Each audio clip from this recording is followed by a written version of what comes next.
ਸਤਿ ਸ਼੍ਰੀ ਅਕਾਲ ਜੀ, ਨਿੱਘਾ ਸਵਾਗਤ ਹੈ ਜੀ ਆਇਆਂ ਨੂੰ ਸਾਰੇ ਦਰਸ਼ਕਾਂ ਦਾ ਜਿਹੜੇ ਇਸ ਵੇਲੇ ਸਾਡੇ ਪ੍ਰੋਗਰਾਮ ਨੂੰ ਦੇਖ ਰਹੇ ਨੇ। ਅੱਜ ਜਿਹੜੇ ਮਹਿਮਾਨ ਜਿਹੜੇ ਗੈਸਟ ਮੇਰੇ ਨਾਲ ਨੇ, ਜਿਹੜੇ ਸਟੂਡੈਂਟ ਵੀਜ਼ਾ ਐਕਸਪਰਟ ਮੇਰੇ ਨਾਲ ਨੇ, ਵੈਸ਼ਨੋ ਓਵਰਸੀਜ਼ ਤੋਂ ਪ੍ਰਦੀਪ ਬਾਲਿਆਣ ਜੀ ਨੇ। ਅੱਜ ਦਾ ਜਿਹੜਾ ਪ੍ਰੋਗਰਾਮ ਖਾਸ ਰਹੇਗਾ ਉਹਨਾਂ ਬੱਚਿਆਂ ਦੇ ਲਈ ਜਿਹੜੇ ਕੈਨੇਡਾ ਜਾਣਾ ਚਾਹੁੰਦੇ ਨੇ, ਜਿਨ੍ਹਾਂ ਦਾ ਕੈਨੇਡਾ ਦਾ ਵੀਜ਼ਾ भी आ गया, ਉੱਥੇ ਜਾ ਕੇ ਲਾਈਫ किस तरह ਦੀ ਰਹੇਗੀ ਉਸ ਬਾਰੇ ਗੱਲਬਾਤ ਕਰਾਂਗੇ। ਪਹਿਲਾਂ ਸਵਾਗਤ ਕਰ ਲਈਏ ਸਰ, ਬਹੁਤ ਬਹੁਤ ਸਵਾਗਤ ਜੀ। ਥੈਂਕ ਯੂ ਜੀ, ਸਤਿ ਸ਼੍ਰੀ ਅਕਾਲ ਜੀ। ਸੋ ਸਭ ਤੋਂ ਪਹਿਲਾਂ ਜਿਹੜੇ ਬੱਚਿਆਂ ਨੂੰ ਵੀ ਪਤਾ ਹੈਗਾ, ਵਿਊਅਰਸ ਨੂੰ ਵੀ ਪਤਾ ਹੈ ਕਿ ਤੁਸੀਂ ਕੈਨੇਡਾ ਜਾ ਕੇ ਆਏ, ਹੁਣ ਕੁਝ ਦਿਨ ਕੈਨੇਡਾ ਲਾ ਕੇ 2-4 ਦਿਨ ਪਹਿਲਾਂ ਆਏ ਹੋ। ਐਕਚੁਅਲ ਦੇ ਵਿੱਚ ਕਿਸ ਤਰ੍ਹਾਂ ਦਾ ਮਾਹੌਲ ਦੇਖਣ ਨੂੰ ਮਿਲਿਆ ਇੱਥੋਂ ਦੇ ਬੱਚਿਆਂ ਵਿੱਚ ਜਿਹੜੇ ਅਪਲਾਈ ਕਰ ਰਹੇ ਨੇ, ਜਾਂ ਉੱਥੋਂ ਦੇ ਬੱਚਿਆਂ ਵਿੱਚ ਜਿਹੜੇ ਹੁਣੇ ਰੀਸੈਂਟਲੀ ਅਪਲਾਈ ਕਰਕੇ ਗਏ ਨੇ? ਕਿਉਂਕਿ ਇੱਕ ਨਾ ਰਿਜੈਕਸ਼ਨਸ ਆਈ ਸੀ ਕਾਫੀ, ਜਿਹੜੀ ਸਤੰਬਰ ਦੇ ਵਿੱਚ ਦੇਖਣ ਨੂੰ ਮਿਲੀ। ਚਾਹੇ ਰੀਜ਼ਨਸ ਕੋਈ ਵੀ ਨਿਕਲ ਕੇ ਆਏ ਹੋਣ, ਚਾਹੇ ਉਹ ਘੱਟ ਬੈਂਡ 'ਤੇ ਸੀ ਜਾਂ ਗਲਤ ਤਰੀਕੇ ਦੇ ਨਾਲ ਜਿਹੜੀਆਂ ਫਾਈਲਸ ਲਗਾਈਆਂ ਗਈਆਂ ਸੀ, ਉੱਥੇ ਵੀ ਕਿਸੇ ਤਰ੍ਹਾਂ ਦਾ ਕੋਈ ਜਿਹੜਾ ਮਾਹੌਲ ਦੇ ਵਿੱਚ ਦਬਾਅ ਦੇਖਣ ਨੂੰ ਮਿਲ ਰਿਹਾ है या किसी तरह के रूमर्स देखने को मिल रहे हैं? देखिए सर, डेफिनेटली ये एक चीज़ का फ़र्क है कि भाई एक बंदा जो बाहर कनाडा होके आया है, क्योंकि मेरी ये पहली विजिट नहीं है, और भी विजिट रही है जी, तो एक्चुअल में जो बच्चा वहाँ गया है उसकी जो पीड़ा है वो एक उसी कंसल्टेंट को पता है जो वहाँ पे उन स्टूडेंट से मिला है, and I am one of them. जी जी। तो सबसे बड़ी प्रॉब्लम जो वहाँ पे आके ये है कि यहाँ पे एक हर एक चौराहे पे हर एक बिल्डिंग में एक कंसल्टेंट बैठा है जो कनाडा लिख के बैठा है, बट दे नेवर विजिट। उन्होंने कभी कनाडा विजिट नहीं किया है। वो एवं ही हिंगे मारते हैं कि भाई ये कॉलेज यहाँ पे है, ये कॉलेज यहाँ पे है, और स्टूडेंट्स इस चाह में हमेशा रहता है, क्योंकि वो हमेशा ड्रीम में रहता है कि मेरे को कनाडा जाना है। उससे पहले उसने रिसर्च किए नहीं होते जी। तो एक्चुअल लाइफ कुछ और होती है और ड्रीम की लाइफ कुछ और होती है। यहाँ सिर्फ वो पहले सोच के चलता है कनाडा, कि कनाडा का वीज़ा मिल जाए। उससे पहले उसने कुछ नहीं सोचा होता, ना उसने रिसर्च किए होते, और कनाडा का वीज़ा लेते लेते वो ठगा भी होता है। कहीं किसी ने कितने का 20 लाख का पैकेज किया, किसी ने 5 लाख ऊपर दिए, किसी ने 4 लाख ऊपर दिए, किसी ने 15 लाख रुपये ऊपर दिए। लेकिन एक्चुअलिटी जो वो कनाडा में लैंड करता है तब उसको पता लगता है कि एक्चुअलिटी है क्या, असली संघर्ष, असलियत का है। संघर्ष वहाँ से स्टार्ट होता है।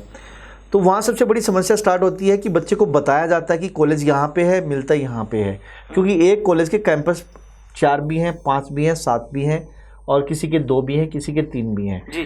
मेन कैंपस बाहर होता है, और जो छोटा कैंपस होता है वो सिटी में भी हो सकता है। सिटी में मेन कैंपस होता है तो छोटा कैंपस बाहर भी होता है। तो बच्चा उनको पता ही नहीं किस कैंपस में जा रहे हैं, क्या है क्या नहीं है। मैंने वहाँ पे प्लेन में भी ट्रैवल किया है, फिर उसके बाद डोमेस्टिक की मैं बात कर रहा हूँ, वहाँ मैंने ट्रेन में मतलब ट्रैवल किया है। इसके अलावा मैंने कार में भी ट्रैवल किया है, मैंने इवन के बस में भी ट्रैवल किया है। I got a chance to meet each and every students. और जिसमें निकल के आया, कोई परेशान है कि मेरा कॉलेज बाहर बहुत दूर है, कोई कह रहा है कि भाई मैं जिस कैंपस में जाना चाहता हूँ उस कैंपस में नहीं मिला, कोई बोलता है कि मुझे रिलेवेंट कोर्स नहीं मिला, कोई बोलता है कि जी यहाँ का इन्वायरमेंट ठीक नहीं है। उन सब के पीछे रीजंस ये निकलता है, एक तो बच्चा रिसर्च नहीं कर पाया, सेकेंडली कंसल्टेंट ने उसको मिसगाइड किया, बिल्कुल, और थर्डली सबसे बड़ी बात है कि उसके साथ होनेस्टी के साथ वो पेश नहीं आए। ठीक है, उनसे पहले ही पैसे इतने ऐंठ लिए। वहाँ एक बच्चा $1 का हिसाब रखता है, $1 का पता लगता है कि पैसे की क्या वैल्यू है। यहाँ इसलिए नहीं रखते कि वो कनाडा की चाह रखते हैं कि मुझे कनाडा जाना है, पहुंच जाए 20 लाख 25 लाख देकर। लेकिन वो एक्चुअलिटी वहाँ से जब बच्चों का स्ट्रगल स्टार्ट होता है ना, बच्चे जब काम करते हैं, यहाँ उन्होंने काम नहीं किया होता, वहाँ बच्चों को काम करना होता है। तो जब वो काम करते हैं तो उनको पता होता है $1 की क्या वैल्यू है। और सेकेंडली 90% जो स्टूडेंट जा रहे हैं वो पढ़ने नहीं जा रहे हैं, वो सिर्फ एंड सिर्फ PR के लिए जा रहे हैं, वर्क के लिए जा रहे हैं। ये सबसे बड़ी और सेकेंडली ट्रेजेडी है। और जो सबसे बड़ी बात अगेन इसके पीछे यही है कि एक कंसल्टेंट जिसने कभी कनाडा देखा नहीं, वो स्टूडेंट्स भेज रहा है, उसके डायरेक्ट IFC में वो XYZ कंसल्टेंट के थ्रू भेज रहा है। हमारे भी नेटवर्क हैं कंसल्टेंट्स के जो हमारे थ्रू बच्चे जाते हैं, लेकिन एक्चुअलिटी बच्चे तक पहुंच नहीं पाती। ऐसे बहुत से कंसल्टेंट्स हैं, ऐसे बहुत से स्टूडेंट हैं जो एक्चुअल कंसल्टेंट से मिल ही नहीं पाते स्टूडेंट्स, और वहाँ पहुंच जाते हैं, बाद में उनको रियलिटी पता लगती है। तो फैक्ट ये है दोस्तों, आप रिसर्च करके जाएं। सबसे बड़ी बात है कि आपको आपके पैसे की वैल्यू पता होनी चाहिए। 20-25 लाख की कोई वो नहीं है कि आप 20-25 लाख रुपए दो, आपका जो खर्चा है ना वो आना है। ठीक है, सर्विस चार्ज किसी का 50,000 लाख रुपया है, वो आप पे कर सकते हो, लेकिन 25-25 लाख रुपए नहीं होने चाहिए। वहाँ पता लगता है आपको $1 की क्या वैल्यू है। तो ये सबसे बड़ी प्रॉब्लम है, वहाँ जाके ये स्टूडेंट्स की प्रॉब्लम रही है, जॉब्स में प्रॉब्लम रही है, कॉलेज प्रोग्राम, ठीक है, कोर्सेज, ये सारी प्रॉब्लम्स मैंने देखी हैं स्टूडेंट्स की। वहाँ वो बच्चे बड़े तड़प रहे हैं। तो मैंने मतलब रियली फील किया कि एक्चुअल में ऐसे स्टूडेंट्स जो वहाँ जाके पहुँच तो गए हैं बट स्ट्रगल कर रहे हैं। ਜੀ दैट इज़ द फैक्ट। ਜੀ ਸੋ ਗੱਲਬਾਤ ਤੁਸੀਂ ਕੀਤੀ ਵੀ ਇੱਕ ਬੱਚੇ ਨੂੰ ਕਾਲਜ ਦੇ ਨਾਮ ਉੱਤੇ ਭੇਜ ਦਿੱਤਾ ਗਿਆ, ਕੈਂਪਸ ਨਹੀਂ ਦੱਸਿਆ ਗਿਆ ਕਿੱਥੇ ਆ, ਆਊਟਰ ਏਰੀਆ 'ਚ ਮਿਲ ਗਿਆ, ਜਾਂ ਬੱਚੇ ਨੂੰ ਟਰੈਵਲ ਕਰਨਾ ਪੈ ਰਿਹਾ ਚਾਹੇ ਕੰਮ ਲਈ ਜਾਂ ਪੜ੍ਹਨ ਦੇ ਲਈ। ਦੂਜੀ ਚੀਜ਼ ਹੋ ਜਾਂਦੀ ਬੱਚੇ ਨੂੰ ਕਹਿ ਕੇ ਭੇਜਿਆ ਜਾ ਰਿਹਾ ਤੂੰ ਕਾਲਜ ਚੇਂਜ ਕਰ ਲਈ, ਉੱਥੇ ਜਾ ਕੇ ਇੱਕ ਵਾਰ ਵੀਜ਼ਾ ਲੈ ਲੈ ਸਿਰਫ। ਕੀ ਦੇਖਦੇ ਹੋ ਜਿਹੜੇ ਬੱਚਿਆਂ ਨੇ ਉੱਥੇ ਜਾ ਕੇ ਕਾਲਜ ਚੇਂਜ ਕੀਤੇ, ਕੋਰਸ ਚੇਂਜ ਕੀਤੇ, ਉਹ ਬੱਚੇ ਵੀ ਤੁਹਾਨੂੰ ਮਿਲੇ, ਉਹ ਖੁਸ਼ ਸੀ ਜਾਂ कितने ना कितने उन्होंने लग रहा ਸੀ कि उन्होंने गलती की थी? देखो मैं नोवा स्कोशिया में था और मैं बस में ट्रैवल कर रहा था, तो एक स्टूडेंट फ़ोन कर रहा है किसी को, कंसल्टेंट्स किसी से बात कर रहा है कि मैम मेरा कॉलेज चेंज कराना है आपने और ये मेरी प्रॉब्लम है। मैं बड़े ध्यान से सुन रहा उस बच्चे क्योंकि वो सिख फैमिली से था, अलग से पता लग रहा था कि भैया अपना स्टूडेंट है, इंडिया से आया है। तो मैंने बात करी, मैं बेटा इधर आ, तो वो भी मुझे देख रहा, वो बोला कि सर मैं आपको रिकॉग्नाइज कर रहा हूँ, मैंने कहीं आपको टीवी पे देखा है किसी ने किसी तरीके से। मैंने कहा बेटा मैं प्रदीप वेस्टर्न ओवरसीज से, वो जान गया। तो वो बोलता है कि मैं किसी यूनिवर्सिटी में गया हूँ, वहाँ से मैं चेंज कर रहा हूँ लेकिन वो मुझे हाफ फीस दे रहे हैं। मैंने कहा बेटा यहाँ एक एक पैसे की वैल्यू है, तू आ गया ना अब तुझे पता लगेगा। तो वहाँ जो कंसल्टेंट बैठे हैं वो मिसगाइड कर रहे हैं कि कॉलेज चेंज कर रहे हैं। उसका ऑफर लेटर पहले किसी और कॉलेज का उसने मंगा के रखा था जिसमें उसकी अच्छी कमाई हो रही थी, $1,500 से $2,000 वो कमीशन रख रहा था जी।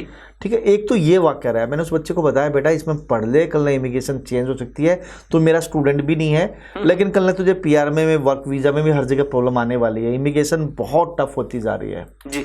और भी स्टूडेंट्स मिले जो वहाँ जाके मतलब बोलते हैं कि जी मैं तो मिसगाइड किया गया हूँ, मेरे से पैसे भी ज़्यादा रखे गए हैं और ऊपर से मुझे ये बोला गया है कि चलो मेरे टाई FCC में किसी और कॉलेज में जाना चाहता था लेकिन तो मेरे को भेजा इस कॉलेज में कि वहाँ जाके चेंज कर ले। पता नहीं कितने पैसे लगने जी। अरे सर आप जब आप चेंज करते हो तो कॉलेज अपनी फीस रखता है, आपको पूरी नहीं देता पहली बात, और सेकेंडली जब किसी और कॉलेज में जाओगे वहाँ भी फीस लगेगी। दूसरा वो कंसल्टेंट जो उसको वहाँ पे चेंज करा रहा है उसके भी डॉलर्स वो भी पैसे कमाता है। तो एक तरह से कहीं ना कहीं स्टूडेंट इस चीज़ में एक्सप्लॉइट होता है। रियली ये बहुत वास्ट सिचुएशन है और आने वाले टाइम में बहुत बड़ी प्रॉब्लम आने वाली है क्योंकि आज की डेट में एक कॉलेज जो अगर 100 बच्चे की लेता था, जिस बच्चे की 100 बच्चे की कैपेसिटी थी, उसके पास भी हजार या 1200 बच्चे आ रहे हैं।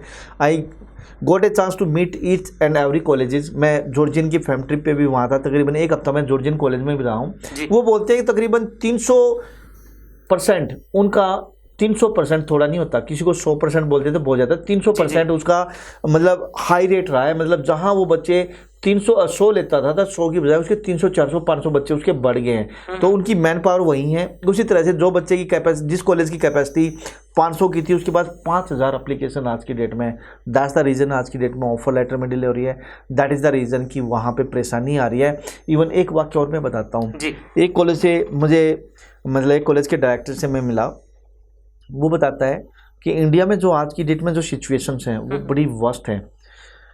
मेरे नाम का बोलता है, मेरे नाम का ऑफर लेटर, मेरे नाम की फी रिसिप्ट जनरेट हो रखी है, ठीक है जी। और वो बच्चा मेरे पास आता है कि सर मैं आपका स्टूडेंट हूँ, और कॉलेज का भी नाम ले देता हूँ, सेंट क्लेयर टोरंटो कैंपस।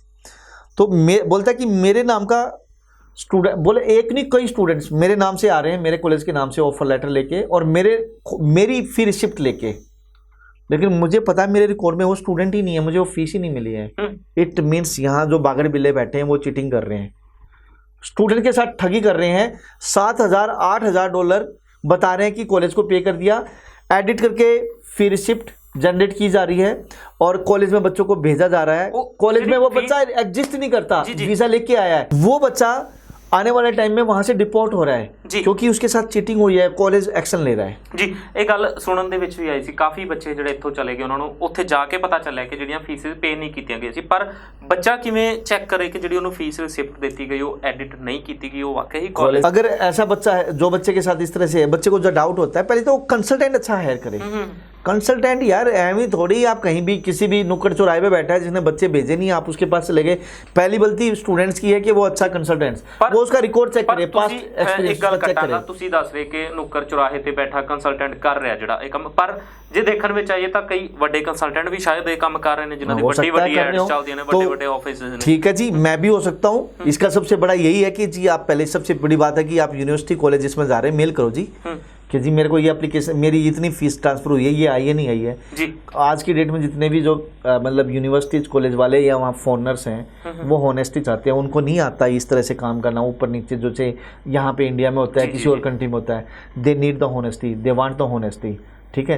तो अब सबसे पहले तो उनको, अगर स्टूडेंट्स को डाउट होता है तो कॉलेज में मेल करे, ठीक है, ऊपर से एम्बेसी में मेल कर सकते हैं। डाउट ना होवे फिर भी कर लेनी चाहिए बच्चे को, तो हाँ कर लेनी चाहिए, अगर करते हैं तो वेल एंड गुड है। और सेकेंडली सब कुछ स्टूडेंट्स का एक स्टूडेंट आईडी जनरेट होती है, स्टूडेंट के ईमेल से सारी चीज़ें आती हैं, तो उसमें सारी चीज़ें आती हैं, बट मोस्टली स्टूडेंट्स को पता ही नहीं है कि उसकी ईमेल आईडी जनरेट करके आगे कॉलेज से कॉरस्पॉन्डेंस हो रही है या नहीं हो रही है। और सबसे बड़ी बात आज की डेट में यहाँ एक क्वेश्चन आता है कि अगर मान लो सब कुछ फेक है तो एम्बेसी कैसे वीज़ा दे देती है? भैया एम्बेसी के पास ओवरलोड बहुत ज़्यादा है, बहुत ज़्यादा है। वो कई बार चेक कर पाते हैं, कई बार चेक नहीं कर पाते हैं। यहाँ GIC झूठी हो रही है आज की डेट में, यहाँ पे फ्री शिफ्ट गर्ल्स बन रही हैं, निकली हो रही हैं, और वो बच्चे पहुंच भी जाते हैं कहीं ना कहीं कैसे न कैसे करके, तो वहाँ जाके वो बच्चे रुल रहे हैं, क्योंकि वो यहाँ कोई 15 लाख रुपये, कोई 20 लाख रुपये दे के जा रहा है और कॉलेज को कुछ नहीं मिला, उसको फीस पे करनी पड़ रही है। तो ये सबसे बड़ी दिक्कत है आज की डेट में स्टूडेंट्स के साथ। ऐसे कंसल्टेंट से, ऐसे एजेंट से स्टूडेंट्स को, ऐसे कबूतरबाज से बचना चाहिए, तभी कुछ हो पाएगा, अदरवाइज ये इंडस्ट्री का बहुत बुरा होने वाला है। एक और आज के डेट में कुछ कॉलेज से मिला, बहुत तगड़ी वार्निंग आ रखी है कॉलेज के सामने। कॉलेज बोल रहा है जी इस तरह से, जिस तरह से ये सब चीज़ें चल रही है ना, जो ये फेक चीज़ें हो रही हैं, बच्चा इस टाइप से जा रहा है, जो सिंगापुर मलेशिया भी नहीं जा सकता वो कनाडा जा रहा है, या कनाडा की उसकी फाइल लग रही है। इवन तो यहाँ तो एम्बेसी में तो हाई वॉल्यूम हो रहा है ना, 7 बैंड वाले, 6.5 बैंड 6 वाले भी रिफ्यूज हो रहे हैं। सो ਸਮਾਂ ਖਤਮ ਹੋਣ ਕਰਕੇ ਚਰਚਾ ਨੂੰ ਅੱਗੇ ਨਹੀਂ ਵਧਾ ਸਕਾਂਗੇ। ਸ਼ੁਕਰੀਆ ਧੰਨਵਾਦ ਸਰ ਸ਼ੋਅ ਦੇ ਵਿੱਚ ਆਉਣ ਲਈ। ਫਿਲਹਾਲ ਦੇ ਲਈ ਮੈਨੂੰ ਦਿਓ ਇਜਾਜ਼ਤ। ਨੰਬਰ ਫਲੈਸ਼ ਕੀਤਾ ਜਾ ਰਿਹਾ, ਉਸ ਨੰਬਰ ਤੇ ਕਾਲ ਕਰਕੇ ਤੁਸੀਂ ਆਪਣਾ ਸਵਾਲ ਸਾਂਝਾ ਕਰ ਸਕਦੇ ਹੋ, ਜਾਣਕਾਰੀ ਲੈ ਸਕਦੇ ਹੋ।